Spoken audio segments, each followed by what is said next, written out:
ರಾಜ್ಯ ಅಲ್ಲ ರಾಷ್ಟ್ರ ಮಟ್ಟದಲ್ಲೂ ಕೂಡ ಸದ್ದು ಸುದ್ದಿಗೆ ಕಾರಣ ಆಗ್ತಾ ಇದೆ. ಬಿಗ್ ಬಾಸ್ ಮನೆಯನ್ನ ಕ್ಲೋಸ್ ಮಾಡಿಬಿಟ್ಟಿದ್ದಾರೆ ಅನ್ನೋ ಕಾರಣಕ್ಕೆ. ಹಾಗಾದ್ರೆ ಯಾವೆಲ್ಲ ನಿಯಮಗಳು ಅಲ್ಲಿಗೆ ಗಾಳಿಗೆ ತೂರಿ ವರ್ತನೆ ಮಾಡಿದ್ರು ಬಿಗ್ ಬಾಸ್ನ ಆಯೋಜಕರು? ಗೊತ್ತಿದ್ದು ತಪ್ಪು ಮಾಡಲಾಯ್ತಾ ಆಯೋಜಕರಿಂದ ಅನ್ನುವಂತಹ ವಿಚಾರಗಳು ಚರ್ಚೆ ಆಗ್ತಾ ಇದೆ. ಜಸ್ಟ್ ನೀರಿನ ವಿಚಾರಕ್ಕೆ ಸಂಬಂಧಪಟ್ಟಂತೆ, ತ್ಯಾಜ್ಯ ವಿಲೇವಾರಿ ವಿಚಾರಕ್ಕೆ ಸಂಬಂಧಪಟ್ಟಂತೆ ನಿಯಮಗಳನ್ನ ಗಾಳಿಗೆ ತೂರಲಾಯ್ತಾ ಅನ್ನೋದನ್ನ ನೀವು ಪ್ರಶ್ನೆ ಮಾಡಿದ್ರೆ ಇಲ್ವಂತೆ. ಇನ್ನಷ್ಟು ನಿಯಮಗಳನ್ನ ಮೀರಿ ಆಯೋಜಕರು ವರ್ತನೆ ಮಾಡಿದ್ದಾರೆ ಅಂತ ಜಾಲಿವುಡ್ ಸ್ಟುಡಿಯೋಸ್ ನಿಂದ ಸಾಲು ಸಾಲು ರೂಲ್ಸ್ ಗಳು ಬ್ರೇಕ್ ಆಗಿದೆಯಂತೆ. ಸ್ಟುಡಿಯೋಸ್ ಹಿಂಭಾಗವೇ ಇದೆ ದೊಡ್ಡ ಕೆರೆ. ಮೋಸ್ಟ್ಲಿ ಅಕ್ಕಪಕ್ಕ ವಾಸ ಮಾಡ್ತಾ ಇರೋರು ಗೊತ್ತಿರತ್ತೆ ಈ ವಿಚಾರ. ವೃಷಭಾವತಿ ನಾಲೆ ಪಕ್ಕದಲ್ಲೇ ಇದೆ ಸ್ಟುಡಿಯೋದಿಂದ ಬಳಕೆ ಮಾಡಿರುವ ನೀರನ್ನ ಕೆರೆಗೆ ಬಿಡ್ತಾ ಇರುವಂತಹ ಆರೋಪ ಇದೆ. ಬಳಕೆ ನೀರು ಬಿಡ್ತಾ ಇರೋದ್ರಿಂದ ಕೆರೆ ಸಂಪೂರ್ಣವಾಗಿ ಕಲುಷಿತ ಆಗಿ ಹೋಗಿದೆಯಂತೆ. ಗ್ಯಾರಂಟಿ ನ್ಯೂಸ್ ನಲ್ಲಿ ಹಾಗಾದ್ರೆ ಆ ಕೆರೆ ಎಲ್ಲಿದೆ, ಆ ಕೆರೆ ಯಾವ ರೀತಿ ಮಲಿನಗೊಳ್ತಾ ಇದೆ, ಸ್ಟುಡಿಯೋಸ್ ಮಾಡಿರುವಂತಹ ತಪ್ಪೇನು, ಸ್ಟುಡಿಯೋಸ್ ಇಂದ ನೀರು ಯಾವ ರೀತಿಯ ಕೆರೆಯನ್ನ ಸೇರ್ತಾ ಇದೆ, ಇಂಚಿಂಚು ಮಾಹಿತಿಯನ್ನ ಗ್ಯಾರಂಟಿ ನ್ಯೂಸ್ ನಿಮ್ಮ ಮುಂದೆ ಇಡ್ತಾ ಹೋಗುತ್ತೆ. ವಾಸ್ತವ ಪರಿಸ್ಥಿತಿಯ ಅನಾವರಣ ಆಗುತ್ತೆ. ಬಹುತೇಕ ಜನರಿಗೆ ಗೊತ್ತಿಲ್ಲ ಏನ್ರಿ, ಜಸ್ಟ್ ತ್ಯಾಜ್ಯ ನೀರ್ ಬಿಟ್ಬಿಟ್ಟಿದ್ದಕ್ಕೆ ಬಂದ್ ಮಾಡ್ಬಿಟ್ರಾ? ಅನೇಕ ಕಡೆ ದೊಡ್ಡ ದೊಡ್ಡ ಬಿಲ್ಡಿಂಗ್ ಇಂದ ಕೂಡ ಇಂಥ ತಪ್ಪುಗಳಾಗ್ತಾ ಇರುತ್ತೆ. ಅಲ್ಲಿಲ್ಲದ ಕ್ರಮ ಇಲ್ಲಿ ಯಾಕೆ ಅನ್ನೋದನ್ನ ಬಹುತೇಕರು ಪ್ರಶ್ನೆ ಮಾಡ್ತಿದ್ದೀರಿ. ಬಟ್ ಒಂದಲ್ಲ ಎರಡಲ್ಲ ಬಹುತೇಕ ನಿಯಮಗಳನ್ನ ಗಾಳಿಗೆ ತೂರಿ ಆಯೋಜಕರು ಈ ಶೋನ ನಡೆಸ್ತಾ ಇದ್ರು ಅನ್ನುವಂತಹ ವಿಚಾರಗಳು ಒಂದೊಂದೇ ಈಗ ಬೆಳಕಿಗೆ ಬರ್ತಾ ಇದೆ. ಹಾಗಾದ್ರೆ ಆ ಕೆರೆ ಯಾವುದು, ಯಾವ ರೀತಿ ಮಲಿನಗೊಳ್ತಾ ಇದೆ? ಗ್ಯಾರಂಟಿ ನ್ಯೂಸ್ ಅಲ್ಲಿಂದಲೇ ಒಂದು ಪ್ರತ್ಯಕ್ಷ ವರದಿಯನ್ನ ನಿಮ್ಮ ಮುಂದೆ ಇಡ್ತಾ ಇದೆ. ವೃಷಭಾವತಿ ನಾಲೆ ಬಹಳಷ್ಟು ಬೆಂಗಳೂರಿಗರಿಗೆ ವೃಷಭಾವತಿ ನಾಲೆ ಅಂತಂದಿದ ತಕ್ಷಣ ಯಾವುದಿದು ಅಂತ ಅನ್ನಿಸ್ಬಹುದೇನೋ. ಕೆಂಗೇರಿ ಮೋರಿ ಅಂತ ನಾವು ಕರಿತೀವಿ. ಯಾಕಂತಂದ್ರೆ ಈಗ ಹಂಗಾಗ್ಬಿಟ್ಟಿದೆ ಅದು. ವೃಷಭಾವತಿ ನಾಲೆ ಅಂತಲೇ ನೀವು ಮ್ಯಾಪಲ್ಲಿ ನೋಡಿದ್ರು ಕೂಡ ಕಾಣಿಸುತ್ತೆ ಅದು ನಾಲೆ. ಬಟ್ ಆದರೆ ಈಗ ಮೋರಿಯಾಗಿ ಬದಲಾಗಿದೆ. ಅಲ್ಲಿ ಇರೋದು ಕಂಪ್ಲೀಟ್ ಆಗಿ ಕೊಳಚೆ ನೀರು ಅನ್ನುವಂಥ ಒಂದು ರೀತಿಯಾಗಿ ಭಾಸ ಆಗುತ್ತೆ.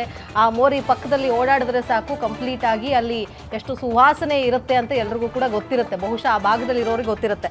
ಬಟ್ ಆದರೆ ಅಲ್ಲಿರುವಂತಹ ಸಿಚುವೇಶನ್ ಏನು, ವೃಷಭಾವತಿ ನಾಲೆ ಅಥವಾ ಈ ಜಾಲಿವುಡ್ ಹಿಂದಿರುವಂತಹ ಈ ಕೆರೆ ಏನಿದೆ, ಈ ಕೆರೆಗೆ ಬಿಡ್ತಾ ಇರುವಂತಹ ನೀರು, ಅಲ್ಲಿನ ಕಂಪ್ಲೀಟ್ ಡೀಟೇಲ್ಸ್ ಅನ್ನ ನಮ್ಮ ರಿಪೋರ್ಟರ್ ಕೊಟ್ಟಿದ್ದಾರೆ. ಉಲ್ಲಾಸ್ ಎಸ್ ಕಿರುವಾಸ. ಎಸ್, ಏನಿದೆ ನೋಡ್ಕೊಂಡ್ ಬರೋಣ. ಸದ್ಯ ನಾನು ಜಾಲಿವುಡ್ ರೆಸಾರ್ಟ್ನ ಹಿಂಭಾಗದಲ್ಲಿದ್ದೀನಿ. ಹಿಂಭಾಗ ಯಾವ ರೀತಿಯಾದಂಥ ಪರಿಸ್ಥಿತಿ ಇದೆ, ಯಾವ ರೀತಿಯಾದಂಥ ದೃಶ್ಯ ಕಾಣುತ್ತೆ, ಜೊತೆಗೆ ಈ ಒಂದು ಜಾಲಿವುಡ್ ರೆಸಾರ್ಟ್ಗೆ ಹೊಂದ್ಕೊಂಡಂತೆ ಇರುವಂತಹ ಒಂದು ಕೆರೆ ಇದೆ. ಆ ಕೆರೆಗೂ ರೆಸಾರ್ಟ್ಗೂ ಅಡ್ವೆಂಚರ್ಸ್ ಇದಕ್ಕೂ ಎಷ್ಟು ದೂರ ಇದೆ ಅನ್ನುವಂಥದ್ದು ನಾನು ನಿಮಗೆ ತೋರಿಸ್ತಾ ಹೋಗ್ತೀನಿ. ಸುಮಾರು 50 ಎಕರೆ ವಿಸ್ತೀರ್ಣದಲ್ಲಿ ವಿಶಾಲವಾಗಿ ಹರಡ್ಕೊಂಡಿರುವಂತಹ ಹಚ್ಚ ಹಸುರಿನಿಂದ ತುಂಬಿರುವಂತಹ ಈ ಒಂದು ಜಾಲಿವುಡ್ ಅಡ್ವೆಂಚರ್ ಏನಿದೆ, ಇದು ಬಿಗ್ ಬಾಸ್ ನಡೀತಾ ಇತ್ತು. ಅದರ ಪ್ರಮುಖವಾಗಿ ಮಾಲಿನ್ಯ ನಿಯಂತ್ರಣ ಮಂಡಳಿಯಿಂದ ಪಾಲಿಸಬೇಕಾದಂತಹ ಒಂದಷ್ಟು ನಿಯಮಗಳನ್ನು ಇಲ್ಲಿ ಫಾಲೋ ಮಾಡಿಲ್ಲ ಅನ್ನುವಂತಹ ಒಂದು ಗಂಭೀರ ಆರೋಪ ಈ ಒಂದು ಜಾಲಿವುಡ್ ಅಡ್ವೆಂಚರ್ಸ್ ಮೇಲೆ ಇರುವಂಥದ್ದು, ಅಂದರೆ ಸ್ಟುಡಿಯೋಸ್ ಮೇಲೆ ಇರುವಂಥದ್ದು. ಪ್ರಮುಖವಾಗಿ ಯಾವುದೇ ರೀತಿಯಾದಂಥ ಅಂದರೆ ಬಿಡದಿ ಕೈಗಾರಿಕಾ ಪ್ರದೇಶದಲ್ಲಿ ಇರುವಂತಹ ಈ ಒಂದು ಜಾಗ ಆಚೆ ಬರುವಂಥ, ಅಂದರೆ ಬಳಕೆ ಮಾಡಿ ಆಚೆ ಬರುವಂತಹ ನೀರೇನಿದೆ ಅದನ್ನು ಸಂಸ್ಕರಣೆ ಮಾಡಬೇಕಾಗಿತ್ತು. ಆದರೆ ಸಂಸ್ಕರಣೆ ಮಾಡದೆ ಪಕ್ಕದಲ್ಲಿರುವಂತಹ ಕೆರೆ ಏನಿದೆ, ನಾನು ನಿಮಗೆ ದೃಶ್ಯದಲ್ಲಿ ಕೂಡ ತೋರಿಸುವಂಥ ಪ್ರಯತ್ನ ಮಾಡ್ತೀನಿ, ಆ ಒಂದು ಕೆರೆಗೆ ಬಿಡ್ತಿದ್ದಾರೆ ಅನ್ನುವಂತಹ ಒಂದು ಆರೋಪ ಈ ಒಂದು ರೆಸಾರ್ಟ್ ಅಂದರೆ ಅಡ್ವೆಂಚರ್ಸ್ ಮೇಲೆ ಸ್ಟುಡಿಯೋಸ್ ಮೇಲೆ ಇರುವಂಥದ್ದು. ಅಂದರೆ ಕೈಗಾರಿಕಾ ಪ್ರದೇಶದಲ್ಲಿ ಯಾವುದೇ ಒಂದು ಅನುಮತಿಯನ್ನು ಪಡೆಯುವಂಥ ಸಂದರ್ಭದಲ್ಲಿ ನಾವು ಬಳಕೆ ಮಾಡಿದಂತಹ ನೀರನ್ನು ಸಂಸ್ಕರಣೆ ಮಾಡಿ ಕೆರೆಗೆ ಬಿಡ್ತೀವಿ ಅನ್ನುವಂತಹ ಒಂದು ಷರತ್ತಿಗೆ ಒಳಪಟ್ಟು ಅನುಮತಿಯನ್ನು ಪಡೆದಿರ್ತಾರೆ. ಆದರೆ ಕಳೆದ ವರ್ಷ ಜಿಲ್ಲಾಡಳಿತ ಅಥವಾ ತಹಶೀಲ್ದಾರ್ ನೋಟಿಸ್ ಕೊಡುವಂಥ ಕೆಲಸವನ್ನು ಮಾಡಿದ್ರು. ಪ್ರಮುಖವಾಗಿ ನೀವು ಇಲ್ಲಿ ಏನು ಬಳಕೆ ಮಾಡಿದಂತಹ ನೀರೇನಿದೆ ಅದನ್ನು ಸಂಸ್ಕರಣೆ ಮಾಡದೆ ಪಕ್ಕದಲ್ಲಿರುವಂತಹ ಕೆರೆಗೆ ಬಿಡ್ತಾ ಇದ್ದೀರಾ ಅನ್ನುವಂತಹ ಆರೋಪ. ಈ ಕುರಿತಂತೆ ಒಂದಷ್ಟು ನಿವಾಸಿಗಳು ತಹಶೀಲ್ದಾರ್ ಅವರಿಗೆ ಗಮನಕ್ಕೆ ತರ್ತಾರೆ, ಒಂದು ದೂರನ್ನು ಕೊಡುವಂಥ ಕೆಲಸವನ್ನು ಮಾಡ್ತಾರೆ. ಈ ರೀತಿಯಾಗಿ ಜಾಲಿವುಡ್ ಅಡ್ವೆಂಚರ್ಸ್ ಏನಿದೆ, ಅಂದರೆ ಸ್ಟುಡಿಯೋಸ್ ಏನಿದೆ, ಇದರಿಂದ ಬಳಕೆ ಆದಂತಹ ನೀರೇನಿದೆ ಆ ನೀರನ್ನು ಸಂಸ್ಕರಣೆ ಮಾಡದೆ ಕೆರೆಗೆ ಬಿಡ್ತಿದ್ದಾರೆ ಅನ್ನುವಂತಹ ಆರೋಪವನ್ನು ಮಾಡಿದ್ರು. ಹೀಗಾಗಿ ಕಳೆದ ಬಾರಿನೂ ಕೂಡ ನೋಟಿಸ್ ಕೊಡುವಂಥ ಕೆಲಸವನ್ನು ಮಾಡಿದ್ರು.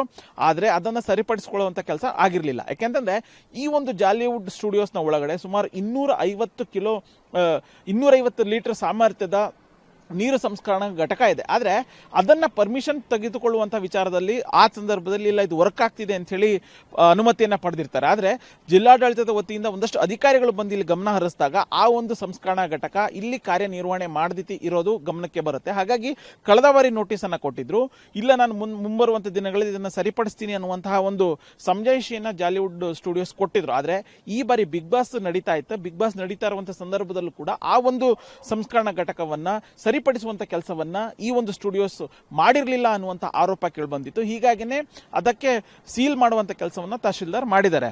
ಆದರೆ ಇದು ಒಂದು ಭಾಗ. ಆದರೆ ಒಂದು ಭಾಗ ಇಲ್ಲಿ ನೀರನ್ನು ಸಂಸ್ಕರಣೆ ಮಾಡದೆ ಪಕ್ಕದಲ್ಲಿರುವಂಥ ಕೆರೆಗೆ ಬಿಡ್ತಾ ಇದ್ರು ಅನ್ನುವಂಥದ್ದು. ಮತ್ತೊಂದು ಭಾಗದಲ್ಲಿ ಆ ಒಂದು ಅಂದರೆ ಎಲ್ಲಿ ನಡೀತಾ ಇರುವಂಥದ್ದು ಸ್ಟುಡಿಯೋಸ್ ಒಳಗಡೆ ಅನ್ನುವಂಥದ್ದು ಸ್ಪಷ್ಟವಾಗಿ ಗೊತ್ತಾಗೋದಿಲ್ಲ. ಆದರೆ ಆ ನೀಲಿ ಬಣ್ಣದ ಶೆಡ್ ಏನು ಕಾಣ್ತಿದೆ ಆ ಒಂದು ಜಾಗದಲ್ಲಿ ಬಿಗ್ ಬಾಸ್ ನಡೀತಾ ಇತ್ತು ಅನ್ನುವಂಥದ್ದು ಗೊತ್ತಾಗ್ತಿದೆ. ಅಂದರೆ ಅಲ್ಲಿ DJ ಏನು ಬಳಕೆ ಮಾಡ್ತಾರೆ, ರಾತ್ರಿ ಸಮಯದಲ್ಲಿ ಅಥವಾ ಬೆಳಗ್ಗೆ ಸಮಯದಲ್ಲಿ DJಗಳನ್ನು ಬಳಕೆ ಮಾಡಿ ಹೆಚ್ಚಿನ ಸೌಂಡನ್ನು ಕೊಡ್ತಾರೆ.